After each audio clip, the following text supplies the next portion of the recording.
after knocking over a bunch of the big plastic figures. Really annoying. I understand this is the kind of thing that people like these days and get Kickstarter things going, but man, it just doesn't. And they don't do it for me. My wife loves them. They don't do a damn thing for me. I would much rather have regular counters on the board or something. Okay. So, this poor guy with the plague ran into a pirate ship. He's got no way to evade it.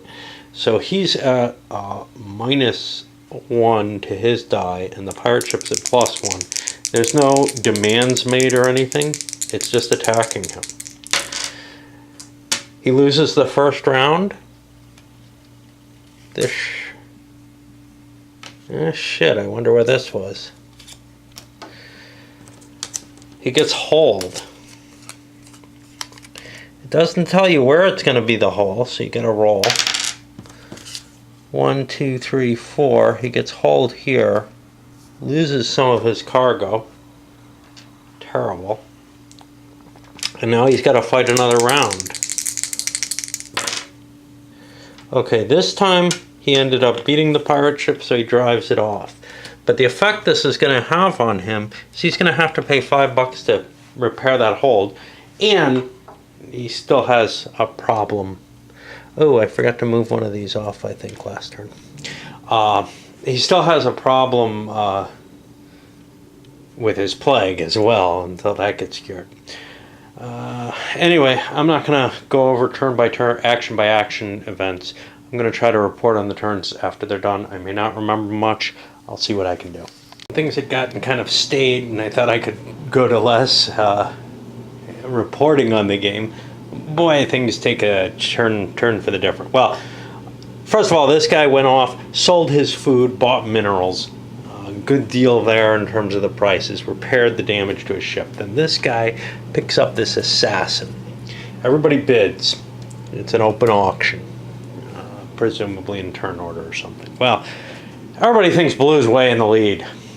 What that does is the high bidder gets to sick the assassin, which is a +1 shooting ship, on any ship they like. Well, Yellow was willing to outbid Blue directly. Yellow being kind of in second place here. Somebody else might have done it too. And boom! Look at all those holes in that hull. Took out a crew member and a whole bunch of that illegal grog. This is not going to be a profitable run at all. In fact, had the whole ship gone down, it might be more profitable for the simple fact that I've got to buy all these repairs back, and I didn't have a lot of cash on hand. I turned most of my money into that. Thank God for that, at least. But I'm left with a bunch of grog that's not going to sell. And there goes another one of those stupid-ass things that's not going to sell at anywhere near. I paid, I think, $10 each for those grogs. I had $100 invested in 10 of them, and now I'm going to break even minus the cost of all those shots in my hull. That looks real pretty with all those holes in it. Anyway, I'll figure out what the rest of the players are doing. Okay, from here, dumped his sludge, $1 each from the volcano, no biggie there. This guy, what the hell did he do? He used his master chef and rolled and grabbed himself a bunch of food. Food's at a good price. If it stays at a decent price, he just made a good little earning off this. He does that a few times compared to the minerals, or with the option to choose one or the other, given that one of them may not exist anymore. He might be able to turn his position around. Blue here went in, sold his crap, and bought himself a bunch of minerals. He also bought himself a first mate, $50 for a +3 in all combats. That's never going to happen again to him, and nobody's going to prey on him. Not a lot of cash on hand, but he managed to buy minerals at 1. If those go up in value, he'll be able to turn around and make a little bit more on that, and maybe be able to come back and do another black market run more safely with the good gunner on board. Over here, he paid off. He did the sludge run and got a 5 on it. He had to lose. He lost something to the Wind Pirate there. He lost one of his sludge. I don't know what the Wind Pirate wants with his sludge, but 45 bucks in the bank. Then he went mining for phlogiston. This poor guy is struggling because of his leak. He may have to fix that. He's just, in a position where unless he gets a good deal that he can buy next turn, he's gonna have that situation where he may be best off just ending a turn here and not losing to phlogiston a turn, because a die roll worth that you can get at a normal space just is not a good deal. Now I guess we play with the market, and I'll report on what happens at the end of that. Basically no collaboration except for the two guys who had minerals.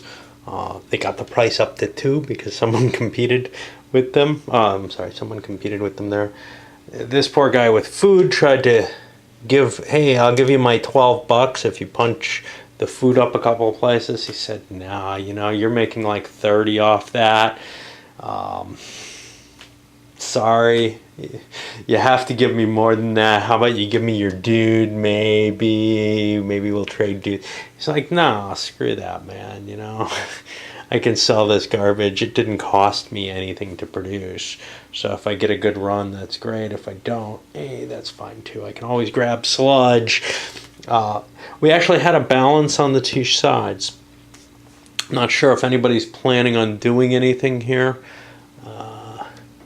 Minerals aren't going to sell for a lot. So having a whole bunch of money, I mean, this is not that much money. It's probably worth holding on to. That's kind of the feeling that people have. Nobody's got the ton of money except this guy. Now, what's he going to do? Because he's got the danger of being attacked. 25 bucks is right about that. It's not the break-even point, but we're going to see a card real soon. So blue might come out and attack me. Blue is a danger to everyone at this point. They've got a lot of gunpowder. They can really wreck someone's day. However, they go after most of the players, but not after Brown. They go before Brown so they could hunt Brown while he has all that cash on board. And, he could demand, give me 30 bucks or I'll knock you down. Well, I'm not worth much more than 30 right now, but a little bit. I'll probably allow myself to be shot apart instead. Maybe I'll do some damage, I don't know, and then get away. No, you don't automatically get away in that case. So, Plague is going away. I think he'll hold his money. He's not rich enough for that to make sense. And we'll send this here. Break time. Right, next time around the block, yellow here fired off to the place where they could fix the card, which was hurting them. Green rolled again and got more food. With the price at shit, maybe it'll go up. If it doesn't, it doesn't. That's luck. But there was nothing really to buy into. The only thing that could have been worthwhile is what everybody else did, the people with the minerals who made a little bit of money off them, turning them into a bunch of sludge. Now, picked up the boatswain. He actually increased his hull space. This guy also followed the same tactic, but he didn't have a need to increase hull space because all of the sludge is gone. And that's really the limit. Like with all the other goods, hey, when there's a good deal, it's the guy with the priority who gets it. So kind of the only real... I think the key that I'd like to unlock about this game is understanding how to force the game to give you deals when you're going to get the priority. The priority is not always just this card, though. Sometimes the priority is you're sitting after someone who's just about to dump something that's useful. So, for example, selling these minerals off. Well, this guy did that, and then this guy rolled for minerals and got some as well as a jewel. He rolled doubles. Anyway, time to play with the special guild price fixing stuff. Well, the dice ended up in a kind of interesting way. Green here with his food was able to get the 12-buck deal with Brown and managed to get food pushed up to the highest, Brown, meanwhile, paid that same money to red. There's basically this, hey, look, blue is way ahead of us right now. Let's start colluding, doing a little bit of price fixing and working together. And, you know, if we catch up to him, then we're back where we were. But right now we need to catch up. And it's quite simple. If people work together, they can drive things nicely. That 12 bucks is not the fair share, but it's all he had in cash, so it seemed right. And, well, you know, it's reasonable to work with people who aren't doing terribly well, and I felt like Green here is not all that far. He's pretty far back in the pack on the victory point chart and not doing all that well. So it seems quite worthwhile. But remember, he paid nothing for these, and he's going to be selling them $100 right there, which is almost guaranteed. So that could have been nothing still if people had worked against him. Black market went way up, sludge. So we had some taste of what we're seeing here. So for example, this sludge is going to be dumped. Yellow knows I'm not going to be in first player anymore. I'm going to be last player. I'm going to probably have a shot at picking up sludge, so I'll plan that next turn. You look at the guy before you and what they have, and you can't guarantee it, because if the prices don't support it, it's not going to happen. I've got the shortage and surplus, 6, and 3 was a surplus. Just to fix the prices at the end. What about money for people? I don't know. I'm okay holding on to this. Basically, if you're not going to pump yourself into the yellow, you're kind of like, you want to keep investment cash, but you want to safeguard your cash if you've got too much of it. There wasn't much in terms of what blue wanted to do. He actually put a 2 up there, and that's why green got so jumped high. He ended up with triple 2s. And then had a re-roll where he got to pick a 2 again to try to drive it down. This guy's got a decent amount of cash. He's going to be pulling in a reasonable amount here. I think he's going to throw $30 into the pot. That'll give him 6 for brown. And this guy's got a decent amount too with sludge going in. He will also throw $30 for 6 of these. And we push this forward, getting to the next turn. We had a reshuffle. I probably screwed up and didn't get everybody who's supposed to. You know, that's just life in this game. I think I didn't get a draw for yellow. I got no idea. Oh no, yellow was first player, because I know this guy had the toxic damage, so I'm good. Alright, on to another turn. And with the prices kind of boosted, we're seeing sludge as the commodity of choice. People who are able to buy anything are making sludge runs. 2 people have just finished a sludge run. We got 1 person who's not involved in it. This guy over here, he sold off whatever the hell he had. He has tons of money. Hopefully he didn't sell gems there. Somebody sold gems. I don't remember who had them. I don't think it was him. I think this was the guy with tons of food. There was a market collapse, which is why the prices are lower. All the prices dropped down by 1, and there was another thing that allowed a price to be raised, which dropped it actually for the metal, so that or ore, so that actually dropped twice. As to what this guy's doing on his next turn, well, it looks like he's got a sludge run being set up if he wants it. He doesn't have to do it. If food or minerals are good prices, it's better to roll for them probably. But the sludge run is this kind of, it's not a guarantee. You may only get $1 per. You have more insight into what the prices are going to be on these other things if they're hanging around the high end of the market.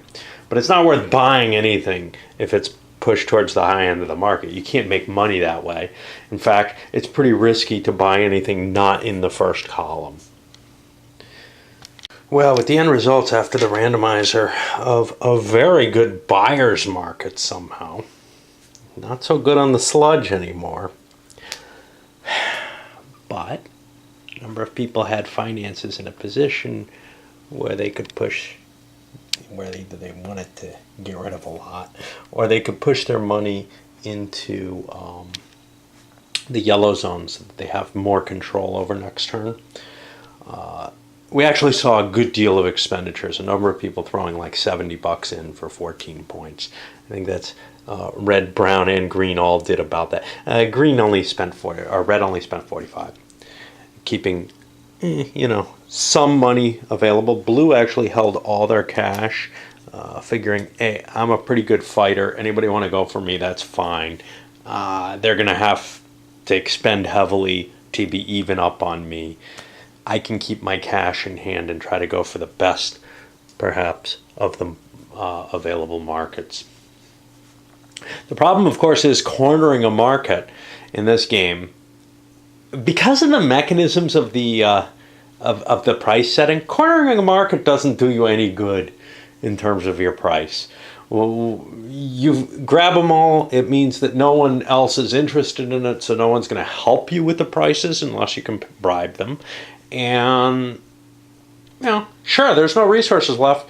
That doesn't affect the price at all. Very, very disturbing mechanism there. I'm not sure what the hell that's supposed to represent. Anyway, we're going to push into yet another turn. Buyer's market this rich and with sludge hauling prices depressed a little bit. For one of the few times I think I've seen in the game, there's sort of this natural pattern's been arising. Somebody sells sludge or drops sludge off, the next person picks it up. But people have enough cash to load up their ships with goods, including some decent goods. Wine is fairly expensive. Of course, they're draining their whole money here, but they're hoping, maybe I can come to deals with other people, whatever. Blue's going to have the hardest time, but everybody over here has an extra die that they can kind of throw into their commodity. Everybody on the right-hand side of the board, that they can throw into their commodity and kind of make it work a little better. So commodities are becoming a little more valuable, but there is sort of this weird pattern. So like this guy, hard call for him. He could have picked up all that sludge at $1 each. A couple of people got by with fives on the die rolls, hauling a lot of money in from dropping sludge off. Obviously, if that errata rule was put in place, where the sludge is always $1 to drop off, people would be a lot less willing to haul that shit. But the volcano does make sludge much, much more valuable, but it is also kind of this neat little catch-up mechanism. That's a guaranteed amount of money, but it's not really one you can improve too much except by building additional hold space, the improved holds, and those are kind of expensive. If you're hauling sludge with that, hey, that's great, but it may or may not pay off. Of course, it's probably more likely to pay off than these suckers are. All right, time to roll some dice and see what happens. And people who are interested in markets failed to get them to move. Now we got a couple of buyers markets in the things that the leading players who bought into stuff happened to hold. They couldn't come to a deal of their own. They all look pretty good. Red, blue, brown, they all had about equal. Actually, blue seems to have fallen behind a little bit of the others in terms of total cash. You can see brown pushed their way forward a little just to get rid of some extra cash. They're planning on probably picking up sludge. There's a big pile of sludge. They're going to go first. There's just nothing out there. The textiles actually were up at 9, which would have been the best payout out of the bunch. Blue kind of screwed up by putting a token down while they were at the bottom. So green was able to put another token, or one more token, and push it up to 9, but then the random chance killed that. So there's nothing that's really worth buying, and nothing really worth selling out of these things. The textiles will almost certainly get sold. What can be bought in their place? Well, probably nothing, because chances are the sludge will be gone and nothing else is going to be dumped, unless these guys decide to dump, take no profit, and pick up sludge, which could happen. It's not going to happen on the wine. The wine's not going to get that option. This guy's actually absolutely certain to buy sludge. So he may want to buy 2 more spaces. Well, make it 1 more space, just to keep his cash on hand low enough that nobody wants to trash him for it. That's kind of the main reason that you invest in here. Yes, you need it eventually, but you don't want your cash on hand to all disappear on you. All right, guess we're on to another one. Okay, now Brown decided not to go for sludge. He instead rolled and got himself some minerals. Not a great haul. Probably would have done better with sludge. So what Red did was build all the holds that he could afford, grabbed as much sludge as he could, and ended up with one hell of a garbage scow here. That's set up to be a kind of nice hauler overall, because if you can fill your holds with crap, if you get other opportunities to move stuff, you can hold stuff and hope that the price goes up. Do a little bit of long-term speculation there. Largely, the game doesn't really allow that if you don't have those holds. We're only down to one remaining hold left, so they're becoming kind of a rare resource. What the hell did this guy do? He sailed in and bought all the food. The food's at a low price. I think Red dumped his food in order to grab all the sludge. That left him in a position where, well, I could get minerals, but minerals don't pay off as well as a little bit of sludge. And one sludge per hold is largely safe. There was, of course, this dangerous card that came up on Blue's turn.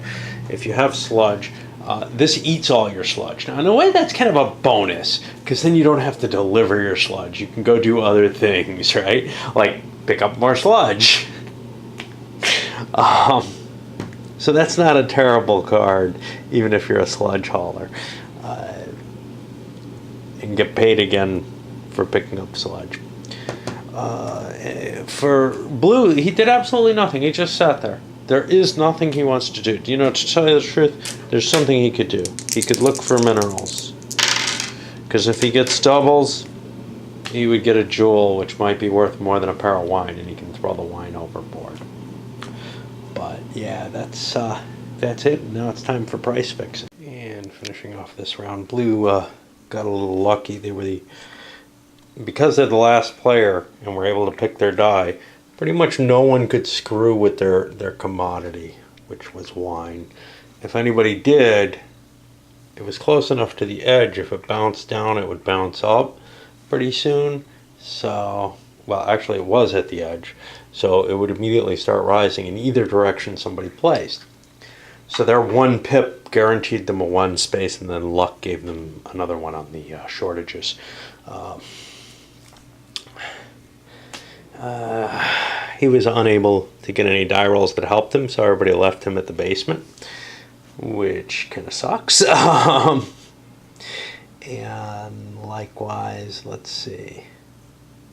We had a matched number of things, so no prices changed here.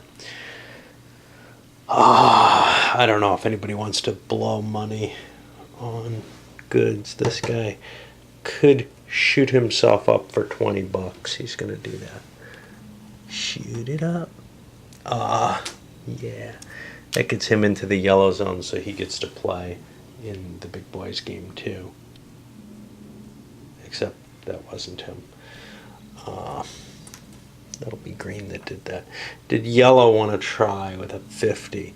50 is not going to get yellow very far. He'll throw $20 in though. What if I get spice? Because I'm the second guy who goes, and he's going to drop. So I'm going to keep my cash because I think I can pick up a bunch of spice instead. Better profit margins than on this if I get lucky.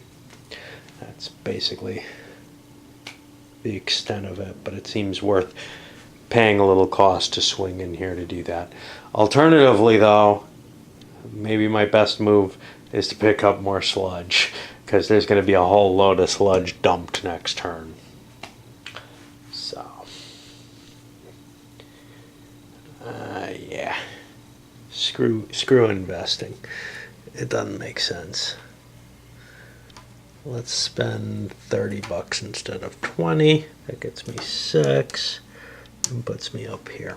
Once I get into that yellow zone, maybe it's interesting because maybe I can control my dice enough to get some advantages. We've seen some hints of that. Not a lot, really.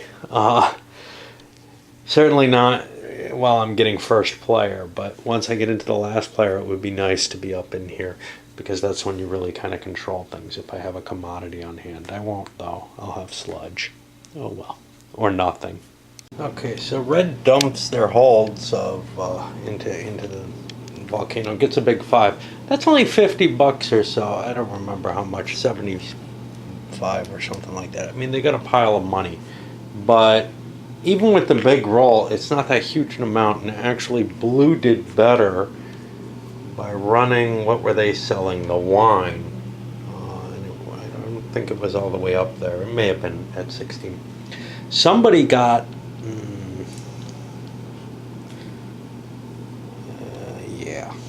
Somebody got an event that drove all the prices up, and I think it was Blues Turner before, because they were second to last. So they got kind of a bonus there, 130 or 150 or something like that. A good deal of money. Over here, yellow ended up picking up all the sludge, and they actually built themselves another hull. Rather than picking up what was a cheap commodity at the time, it would have been Spice. Spice ended up going back down through an event card, so this guy got a chance to buy it, which worked out well. He turned basically all of his goods and money into Spice. He had a bunch of minerals on board. Green here flew over to here. Yellow, why is yellow where they are? Oh no, red. Now I've moved the wrong thing the wrong place. That should be green here. Green sailed over to this space and dumped their crap, their sludge, without getting a payment. They only had 5 sludge. Chances are that's like $15 on average, right? More like 17 or 18. It's a lot to throw away, but they wanted to take care of. They had a card that they could only fix by going here. So they got rid of the sludge, which they had already been paid to transport away. It wasn't a full load of it. It just didn't seem worth taking a turn at the volcano. Next turn, they can pick up more sludge or whatever. I guess we go to the bidding. And everyone except yellow is in the zone where they get to choose a die. Tendency not to deal has made it so that I don't even go looking for deals now. I mean, what is there? There's one person with a commodity on their ships. Everybody else is either empty or has sludge on board, and that's because turning the sludge around is just so important, but also because it's really difficult to get commodities. Whoever wants a commodity, whenever a commodity is available at low price, if somebody's going to pick it up, they pick it all up, except for the low-end stuff, the minerals. That's the only thing that's, The others have 10 each. Anybody can haul 10. Anybody can afford 10 if they were planning to buy a commodity. As you can see, the prices kind of went up. Overall, it's now a seller's market, which particularly makes sludge interesting. Now, this poor guy, he's already got his sludge on board. He's not going to turn it around and get $3 more for another load of sludge by dumping it illegally in the city. He's going to throw it in here and probably get just as much. That opens it up. Green is almost certainly going to pick up sludge then. This guy's going to dump sludge. Good prices on this. Probably going to pick up sludge. What's red going to do? Twiddle his fingers. Now the question, of course, is if this guy doesn't want to pick up sludge, he could go someplace where he can roll dice and get some decent commodities, like say food. If he gets a good die roll on that, he's getting a pretty decent payoff on that. Not quite as good as sludge is, but without any risks. And he's got the dude who does that. There is the risk, though, of the price going down, right? That's always a danger. In terms of buyouts, blue bought their way up into the orange section, so they'll be getting 2 dice, and we're definitely coming close to the end of the game. We're 30, 60, $75. That's like, a run. This sludge could do that, couldn't it? 4, 5, 6, 7, 8. No. The sludge is worth maybe 48 at maximum. But he's got, a couple more runs, and then he can probably make the cash. He could always sell his phlogiston for $10. So that brings me up to 60 if I get to a city. I've got other stuff I can sell back. So actually, after the sludge is delivered, I think I've got enough money. If I have to pick up sludge to get the money, I got a problem, because then I got to drop the sludge somewhere in order to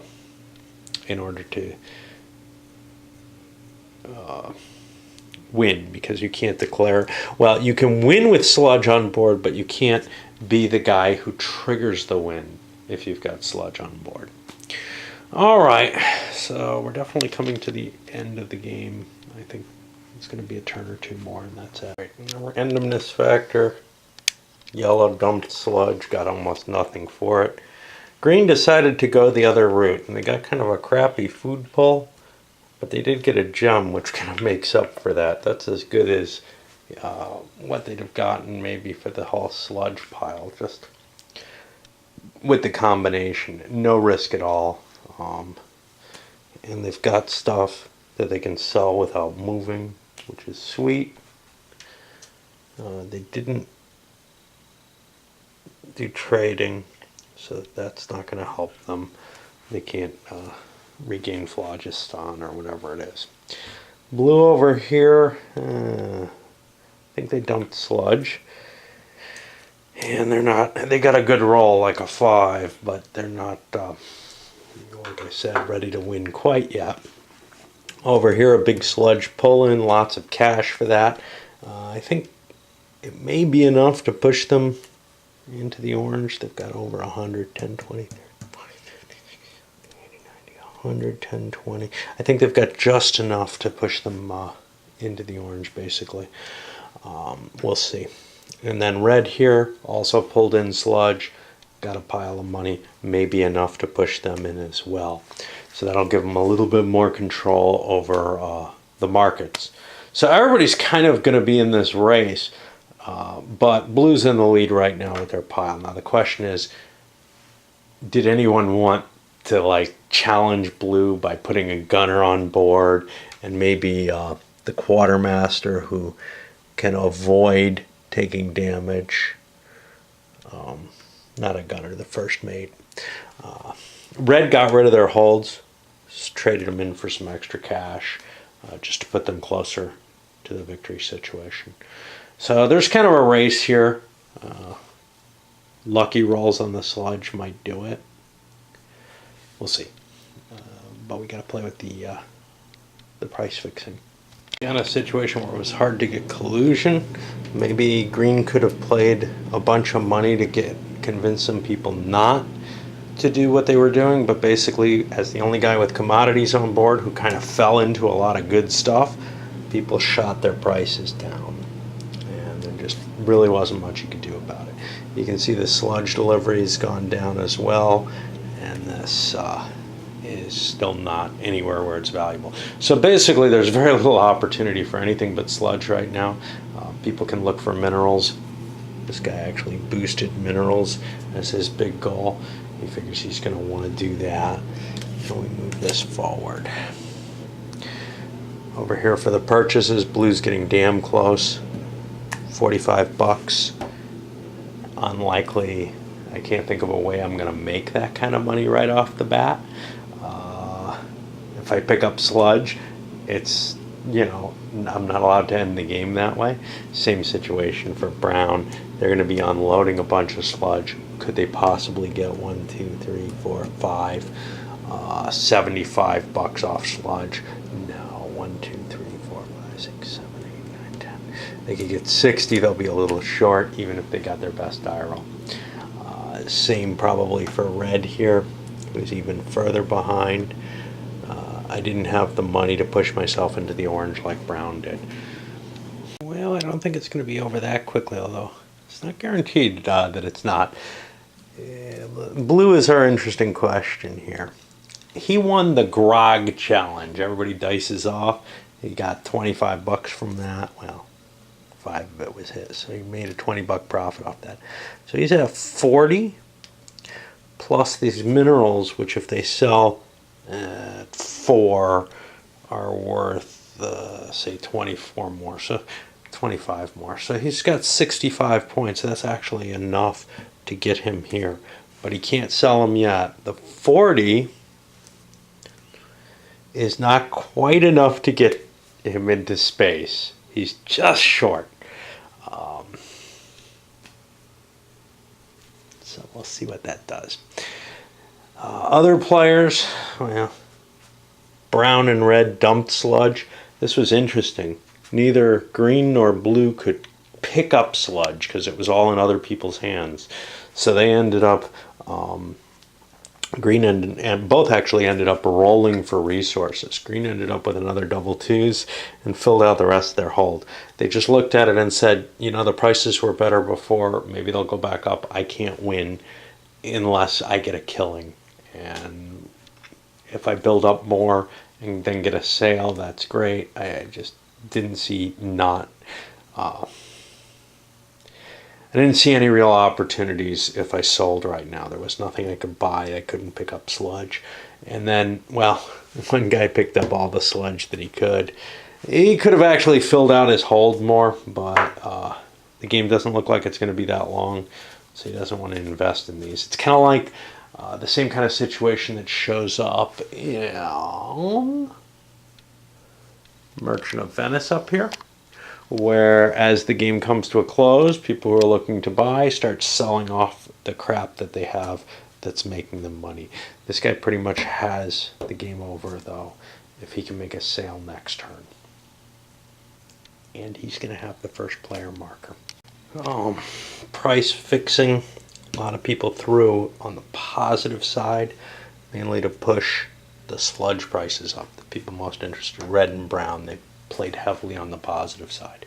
They didn't really worry too much, although, you know, everybody kind of did the let's shoot down the gems or the jewels because it's hard to tell, but that's going to be a big pile of money. Now, he's so far behind, seems kind of dicky, but it's the only thing that they could really do.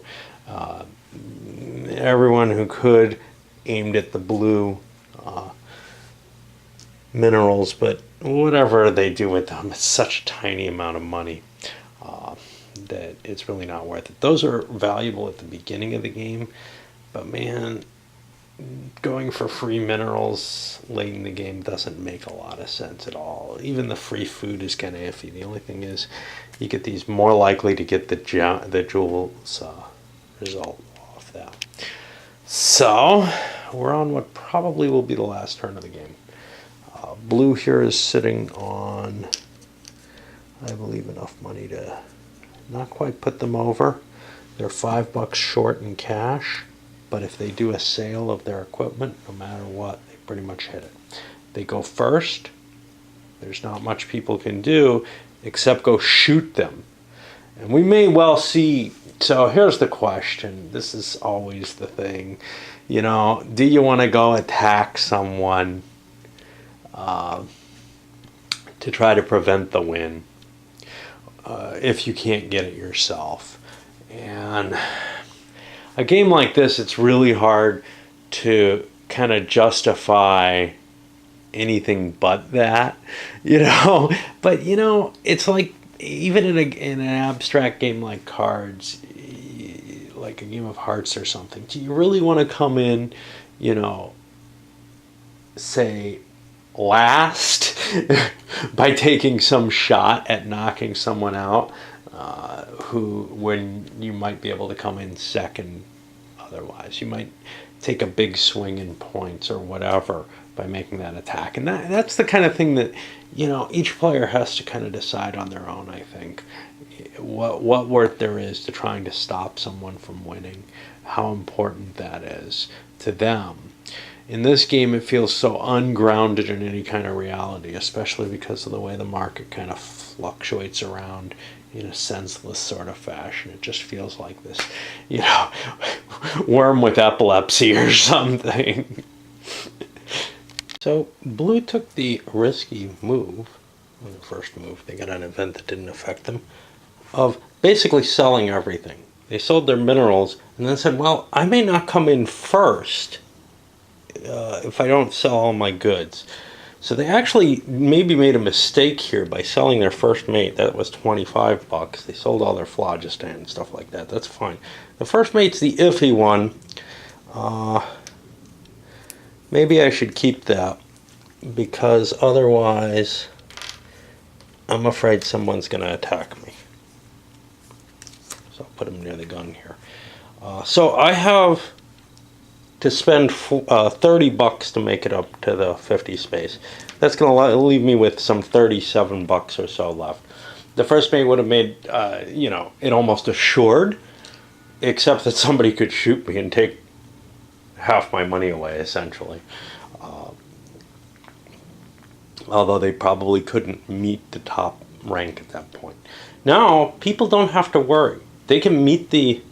If I'm going to make it here, and that's my choice whether or not to buy my way in there, they can make it if they have sludge on board, for example. So, well, you just have to have the most cash so you can actually gather up sludge and make that part of your cash commitment. And of course, if Blue doesn't buy their way into the 50 space, those people then buy another turn that way. Or if no one does. If someone else makes it in, it's over there too. Okay, so, and this could end up with kind of a game of chicken the way, trying to see if I can find it. Rail Baron does. Rail Baron with the rover play at the end of the game. If somebody's, ready to win and they declare, somebody can hit them and knock them back, and then they can't win until they make it to their next city, and then they can declare again if they still have enough money. Well, in this game, what I'm seeing is, okay, Blue has enough money to go over, but if someone else is going to have more than them and happens to have sludge on board, I don't want to declare that I'm going over yet, right? Maybe I want to pick up sludge and boost myself over them if the sludge values are high or whatever. Or figure out some other way to try to make money, including piracy, whatever. So I can see things coming to kind of a tense ending here. Anyway, I'll continue with the other players. I think it's over, but Brown picked up sludge. And everybody's kind of like, well, why don't you attack him? You're not going to have enough money, because he's not. He's only going to have enough money to move himself 2 spaces. He's not going to be able to reach the 50 space. Well, shouldn't you do that? No, he says. Someone else will do it or not. I'm not going to have a chance against this. But Red's decided to launch an attack. Now, Red has nothing on board his ship to help him here. But he's sailed his way in. He's going to attack at great disadvantage of odds. This guy's got a +3 to combat. And even if he wins, this 60 bucks says I've got enough to get me 2 spaces. Yellow and green aren't going to be able to catch up. The 2 people I thought had a shot at this simply aren't. Well, we have no idea. But the sludge, I don't think the sludge can produce enough to get him deep into the orange, much less to the victory position.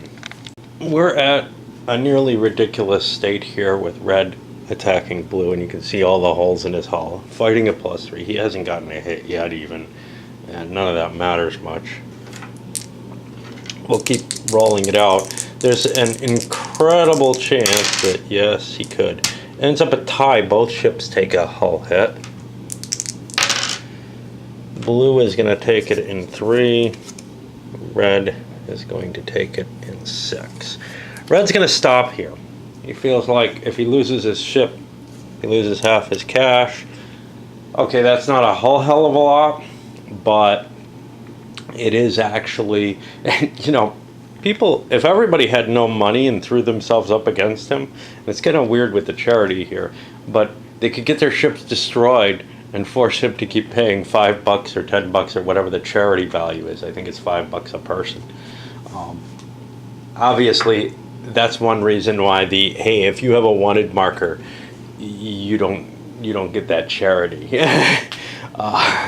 would be put in place, because that's a weird way you could try to end the game. I'm not going to machinate that. In fact, this guy is not going to get his ship destroyed at all, because what he wants to do is save that $10 so that maybe he can keep his position in what's going to be third place because Brown kept his money. And with a lousy sludge payoff here, and a decent amount of money here, we can see green pulled their way into second to last. The other positions where they sit. Not much that could be done at this end turn. We saw different paths not explored. For example, piracy. Piracy's tough. When you're in the lead, you buy yourself a good weapon and you tell everybody, I'm not going to attack any of you because I can't risk it. But you sure the hell aren't going to be able to get the jump on me, basically. We might end up fighting things out nearly even, but you're taking a big payoff for that. Now, granted, you could say, well, the attacker's got all the benefits. Yes, sort of, but here's the difference. The attacker goes, grabs one of these, maybe takes some damage and decides to break off the attack. The attacker's got one of these. Unless the Trader's Day, this thing, comes up immediately, really immediately, the defender can prepare themselves for more battle, or they can just launch another attack on most turns. There's a possibility of a turn flip-flop happening, but so piracy doesn't seem terribly valuable. Maybe if everybody agrees to hunt someone down, they could, but it wasn't until towards the very end that it became absolutely clear that blue was going to win. A couple of turns ago, I thought red and brown had a shot at this. A pretty good shot, actually. I actually thought they were ahead at one point. Now, yellow and green, you could say, well, what about them? Shouldn't they fight it out? By the way, I didn't worry about the commodities exchange at all for this last turn. And when it's clear that somebody's going to buy their way through, there's no reason to go through all the mechanisms involved in that. Other things I didn't use the dual city at all. Here's why. Although the game suggestion says, make sure you've got many different types of goods, etc., I think that's bullshit. I think what you really want to do is you want to buy low at the lowest column when you have a chance to. You want to swoop up all that crap. There's no real reason, I think, to divest across several different types of goods. And that's one of the few things the dual city provides you with, is this chance to buy into two goods. But you don't know what they are. They could be, the most expensive, stupidest things you could buy. So, when it's possible, this is great because it has so much variance. Going with something like a big load of jewels or something, not so great. The one reason you might want to have multiple types of goods in your holds is if you can't sell stuff at a profit. And one of the things that happens is by having a little bit of different goods, other people might have a few of them too, and they might help you boost the price. The problem is there's this general idea with trading: grab as much at a low price as you can, make the biggest profit margin you can. And it just turns out that the sludge and sometimes black markets, but generally the sludge, is your best haul. You want to be a garbage scow in this game. Did the errata change that? Yeah, they probably changed the dynamics so sludge isn't so valuable. But you still end up with this pattern where, okay, I can't get sludge this turn because it's all gone. I've got to do something else with my turn, where you get to use the other attributes in the game. It just changes the focus a little bit. I don't think that particularly affects and harms the game itself. The things that may harm the game, well, we'll talk about them later, I guess. I don't know. I always feel like, here I'm doing this wrap, and then people want the damn review afterwards. And by the time I get to the review, I'm not thinking the way I am about the wrap. So I'm going to go ahead and say it, and if I say it again in the review, that's great. If I don't, well, shit, people should watch the wrap. Yeah, now I forgot it. See how quickly my mind disappears? I guess the thing that I'm thinking here, as I desperately grasp to try to remember my train of thought so that I can finish that sentence, is there is,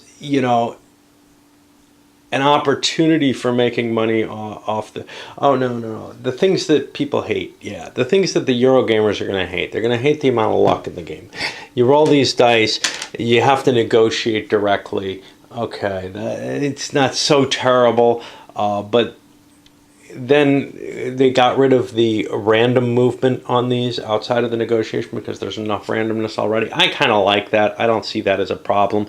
To me, it actually foils those best laid plans, which I feel it's too possible to create stasis on this table. It's too possible to prevent anything from ever being valuable. But I can see where people don't like that. They took away the luck of the volcano, which is huge. I mean, that becomes a big portion of the game. Although I'll tell you, it's the guy who didn't do sludge. It's not one of the people who made their killing off sludge who ended up winning this time. He made a killing off of something over in the commodities market. Oh, the black market. He made a big one off the black market too. So he made some killings that didn't have to do with sludge. Sludge can give you a killing, especially early on, but what it can't give you as big a one as you can get off of some of the big commodities.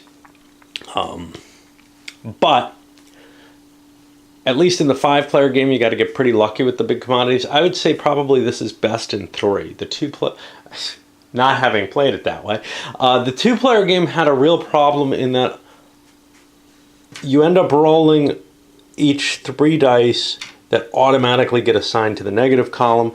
It makes the negatives way too powerful, and it bounces this sucker around too much.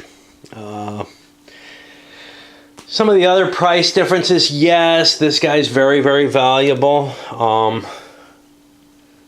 The fact that you can just buy him when you need him and discard him for $5 back, I think is kind of cool. So that actually, the rule changing his price, upping it to $20, I think is actually kind of maybe creates more stasis where he just is always on somebody's ship, which I think is less interesting. The gunner is almost pointless to me. This guy, he's too expensive. He takes up your slot that you need the boatswain for at $20. You're paying $10 for him. You're probably not making more than $10 off him. So if you're dropping the price of one of these commodities by $1, he's really not helping you that much. And having to pay for him is probably as bad as maybe risking a second column purchase, which you can almost assure ends up in the first.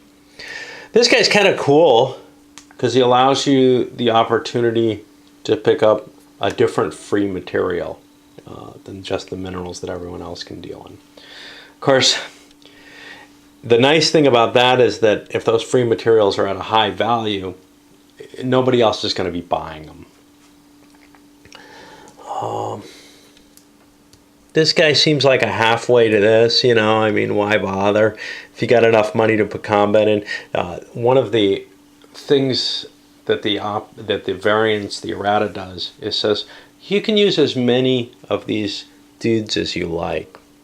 Now this guy in particular, his regions were changed. Instead of 4, 5, and 6, it's been changed to 3 and 6 to put him next to the guns there. That, you know, graphically makes sense. Of course, this guy can only be on 6 for whatever reason. This guy, if you're going to go combat, he's the guy you want in your number 1 space. You've got a few choices. The boatswain, the marketeer, the cook, and the quartermaster all only go in that space. They're all you have one important bonus guy. So if you're going to go and do a decent amount of combat, he is the guy you want. It's just that piracy cost. Like I said before, it's too much. Now, if you look at the suggestions in the book, somewhere they say, fill all your holds, keep your phlogiston reserves full. Yeah, I usually do that. Although, I'll tell you, I don't think it's absolutely necessary to keep them at 10. The reason being that you can always you're probably not going to want to move 5 spaces. That's the only reason you need a whole hull full of them. Keep a Skyman card on your sky ship. I don't know why. I mean, they really don't do that much. They add a combat value to you, but I don't consider their use in the hold to be worthwhile. If you have a boatswain, you can cancel this out. If somebody's going to attack you, well, that's all a relative thing that you have to assess based on what other people have combat value-wise. A Skyman isn't likely to make a big difference there. If the miner's price is too high, go steal some, or the minerals, yeah, obviously. Careful with sludge, it occupies space. Well, sludge is the game, but obviously if you change it so that dumping sludge only gives you $1 per thing, well, it becomes less valuable to go here, but sludge still provides a continuous profit, which is hard to get unless you manage to get one of these high value items at a low price, and then still get lucky with control of the prices, etc. Sludge produces more income even if even if it's dropped to the $1 per, because you know what, if you're playing with this little stuff, what are you going to make here? Maybe $4 per unit? Well, that's what you can make off sludge. $3 per unit for picking it up, 1 for dropping it off. Don't risk trading grog if you have not added crew. Yeah, probably, but you know, sometimes it's worth taking a risk, right? Nobody got hurt that way. The more gold pieces you accumulate, the more likely other people will attack you. Yeah. And then somewhere, keep a good amount of gold on hand to negotiate with other people. To cause them to attack you? No, I don't think so. So if you've got good gold or commodities on board, if you've managed to haul in a bunch of jewels or something, you're sort of a target. Now, the jewels probably turn around too quickly for anyone to do anything about it. But you know what? If you're holding a couple $100 on your on hand, and somebody's got the first mate, it's worth taking a piracy to demand, you know, $50-$60 from them. That's a good run. It's definitely not a terrible job. You can probably fight the things you face, especially if you're geared up to combat. And of course, the Trader's Day, you can buy these things off if you want. Anyway, that's just a little bit of the sort of what little bit I got out of the tactics of this. I don't think a whole hell of a lot of it changes if you play it with the variants. I think, you know, sure, the balance becomes different. They decrease the costs of these in order to maybe make up for what you're not going to be making in sludge anymore. But that's really just sort of a decision of what you're representing. Hey, you know, are you garbage scows or are you mainly traders? Well, in the game as written, in the rules as written, you're mainly garbage scows. In the other version, you're probably still mainly garbage scows, but a little less so. And in order to make up for the costs of the sludge, you turn that down. The deal making, it's too hard. I've mentioned that before. You know, unless people have a pile of money and are willing, you know, to pay, say, half the profit they're making or close to it for some die roll results that they can't be sure are going to work out. They have to negotiate maybe with multiple people to get it to work. In 2 minutes, I don't think that's going to happen. I really don't. I've seen, you know, we used to put like a 5-minute limit on civilization deals for the trading cards in that game. And to me, the deals in that require a lot less convincing. You know, it's like, hey, you want salt, I want grain, let's make a deal. I can give you this, what can you give me? People still hem and haw on that. At 2 minutes, where there's something where you're negotiating over a price like that, I think that's ridiculous. Now, of course, you could play without the time limit on the trading, and that would perhaps make trades shake out a little bit more easily. I don't know. Anyway, I'll come back with a review.